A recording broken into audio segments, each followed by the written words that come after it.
All right, welcome back everyone to the deep dive. Today we're really plunging headfirst into something that pretty much runs our lives, often without us even realizing it. Habits, the science behind them.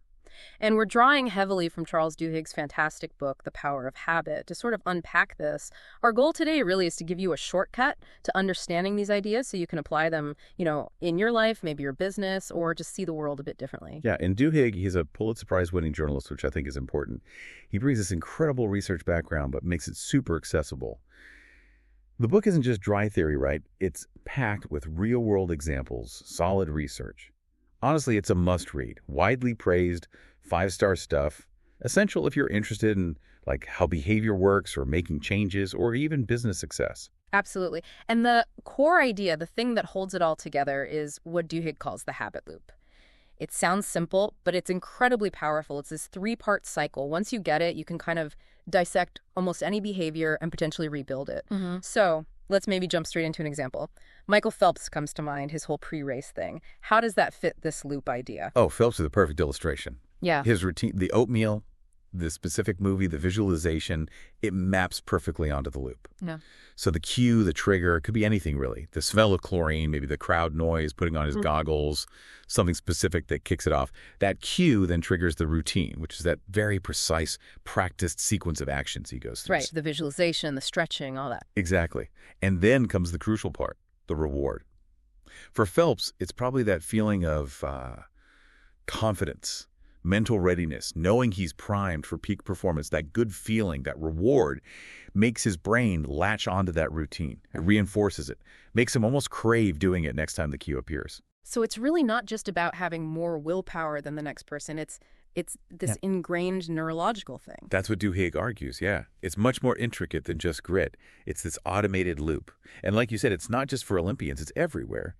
Think about Starbucks. How do they use this? Right. The daily coffee run. How does that fit? Well, Starbucks is masterful at this. The cue. It could be your morning commute starting, seeing their green sign, maybe just feeling that mid-morning slump. Yeah, okay. The routine is obvious. Walk in, order your usual, pay. Simple. Yeah. But the reward, that's where they get clever. It's not just the coffee, is it? It's the loyalty program. The free drinks you earn, those personalized offers popping up on your app, maybe even just the familiar environment, that feeling of comfort or treat. So they engineer the reward part very deliberately. The stars, the gold card status. Precisely. They're essentially building the reward into the habit loop itself. They're training you, subtly, to make visiting Starbucks the automatic response to your cue. It does make you see that morning coffee a bit differently, knowing you're part of their habit loop. A bit unsettling maybe, but smart business. Undeniably smart. And this idea connects to something else Duhigg talks about, which I found fascinating. Keystone habits. These aren't just any habits. They're ones that seem to spark wider changes, right? He uses Procter & Gamble as an example. How did they leverage a keystone habit? Yeah, the keystone habit idea is really powerful. With P&G, it goes back to their early days with Lysol. They didn't just sell disinfectant. They worked hard to instill a weekly cleaning ritual using Lysol. That became the keystone habit. The cue might have been, say, Saturday morning. The routine was the deep clean with Lysol. The reward was the clean smell, the satisfaction, maybe societal approval back then. Okay, so they promoted the ritual, but how was it keystone? Well, the insight was that once people adopted this regular, deep cleaning ritual, they naturally started using more cleaning products overall, more soap, more detergent, other P&G stuff. So establishing that one core habit, the weekly Lysol clean, created this cascade. It boosted sales across a whole range of their products. One habit triggered wider consumption. Wow, that ripple effect is incredible. It really shows this isn't just personal psychology. It's huge for business, for organizations. How do companies, like in marketing today, actively try to design habits around what they sell? Oh, absolutely, they design them. Yeah. Modern marketing is often less about the product's features and more about embedding it into your life. They spend a fortune studying consumer behavior, trying to find existing cues in your day, a time, an emotion, a location. Then they position their product as the perfect routine to follow that cue, delivering a specific reward. Like the toothpaste example you mentioned earlier, shifting from just cleaning to the fresh feeling. Exactly. They created a craving for the reward, the tingle, the fresh breath. That feeling becomes the reason you brush, the habit. They made their product the automatic solution to achieve that feeling. It's about making the brand the default, almost unconscious choice when the cue hits. And this applies inside organizations too, doesn't it? For leaders, how can understanding habits help manage teams? Hugely. If leaders get this, they can be much more effective. Think about it. Understand the cues that trigger certain team behaviors. Maybe it's a stressful deadline approaching or even just Monday morning. Then figure out what rewards actually motivate productive routines. Is it recognition, autonomy, seeing progress? By shaping the environment and the reward system, you can help positive work habits become ingrained, almost automatic.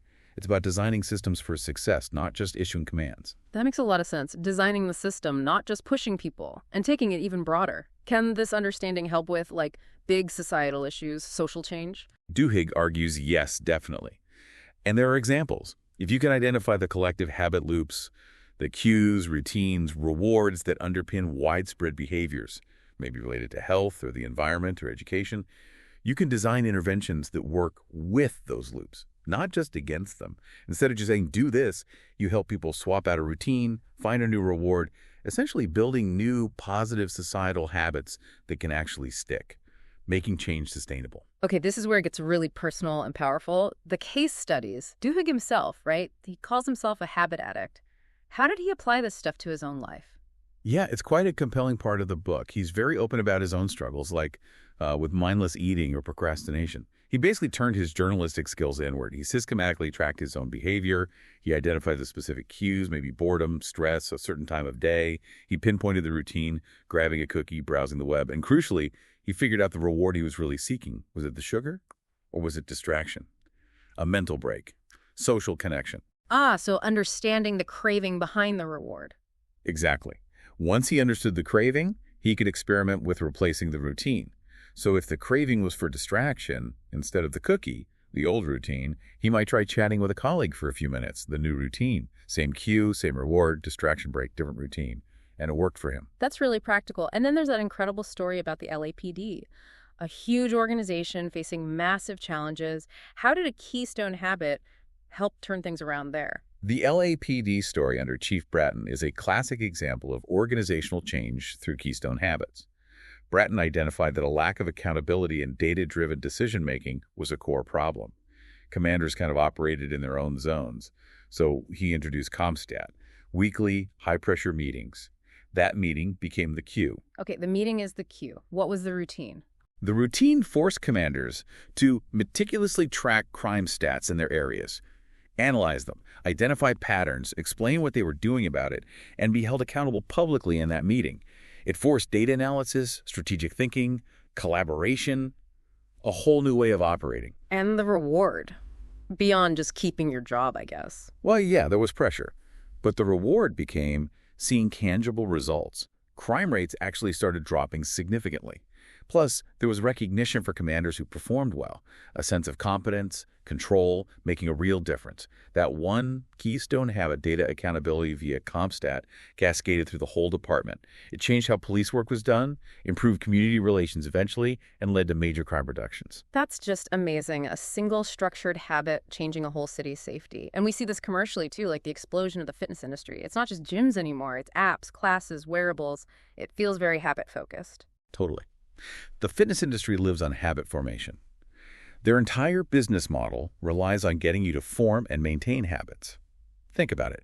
They provide constant cues, class schedules, app notifications, maybe even just walking past the gym. The routines are the workouts, the classes, the training plans. They make these engaging, varied. And the rewards are layered. There's the endorphin rush, seeing progress, tracking your stats, the social aspect of classes, maybe a smoothie afterwards. They hit multiple reward triggers. Or they make wellness itself a habit-forming product. Exactly.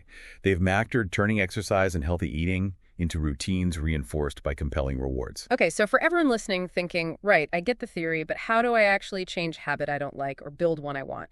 Duhigg offers practical steps. What's step one? Step one, the absolute crucial starting point, is identify the cue. You have to become like a detective for your own behavior. Seriously, write it down. When does the urge hit? Where are you? What time is it? How are you feeling emotionally? Who else is around? What did you just do? You need to really nail down that specific trigger. Without knowing the cue, changing the routine is mostly guesswork. Okay, detective mode on, find the trigger. Then what? Then you focus on replacing the routine. This is key. You generally can't eliminate a cue easily, but when the cue hits, you consciously choose a different routine, the one you want to build instead of the old one. The cue stays the same, but your response changes. And to make that new response stick, you need the reward part, right? You have to create a reward system. Absolutely critical. The new routine needs to deliver a reward that satisfies the underlying craving the old habit was addressing. It doesn't have to be huge. It could be logging your success, a moment of relaxation, listening to a favorite song, a small healthy treat, something that tells your brain, hey, this new routine, it feels good too, let's do it again. You have to consciously build in that reinforcement, especially early on. Makes sense. Cue, new routine, reward. And finally, looping back to that powerful idea, using keystone habits. Yeah, don't underestimate this. Sometimes the most effective approach isn't tackling the biggest, baddest habit head-on. It's finding a smaller, related keystone habit that, once changed, creates momentum and makes other positive changes easier, like maybe making your bed every morning, or tracking your food intake, or establishing a consistent evening routine.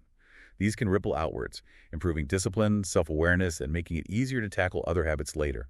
Find your domino. Fantastic. Okay, so just to quickly recap then, we've gone through Charles Duhigg's framework from the power of habit, that core loop, cue, routine, reward, and the amazing power of keystone habits to spark wider change. Really, it's an invaluable way to look at, well, almost everything we do, whether you want to change something personal or understand bigger patterns in business or society. It really is. And that leads us, I think, to a final thought for you listening. If habits really are this fundamental engine driving so much of our behavior, our organizations, even our society, what small, maybe overlooked cue, routine, or reward in your daily life might hold the key to a bigger shift you're looking for? Yeah. And if you enjoyed this, please do like, share, and subscribe. We really appreciate it. Thanks for tuning in. And we look forward to having you join us for our next deep dive.